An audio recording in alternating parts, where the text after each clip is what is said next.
ភ្នំភ្លើងនៅឥណ្ឌូនេស៊ីទូព្រោះផេះកម្ពស់10គីឡូម៉ែត្រទៅលើផ្ទៃមេឃកាលពីថ្ងៃអង្គារភ្នំភ្លើង Livotobi Laki-Laki នៅប្រទេសឥណ្ឌូនេស៊ីបានទុះចេញដោយព្រោះផេះនិងផ្សែងឡើងនិងបានបញ្ជូនពពកផេះដ៏ច្រើនដេះដាស់ដែលមានកម្ពស់10គីឡូម៉ែត្រទៅលើផ្ទៃមេឃនេះបើយោងតាមការចេញផ្សាយរបស់ទីភ្នាក់ងារសារព័ត៌មាន AP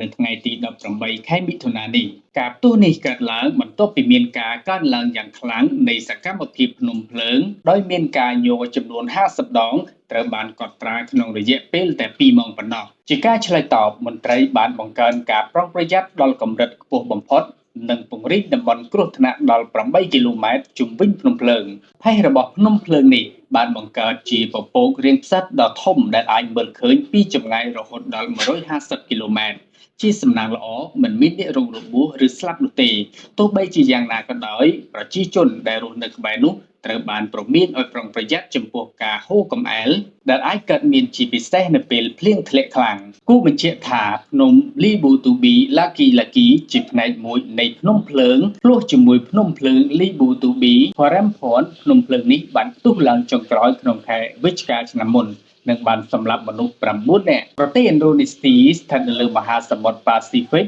Ring of Fire ដែលជាតំបន់មានការរញ្ជួយដីនិងផ្ទុះភ្នំភ្លើងញឹកញាប់ប្រទេសនេះមានភ្នំភ្លើងសកម្មចំនួន120និងជាតំបន់មួយក្នុងចំណោមតំបន់ដែលមានសកម្មភាពរញ្ជួយដីខ្លាំងបំផុតនៅក្នុងពិភពលោក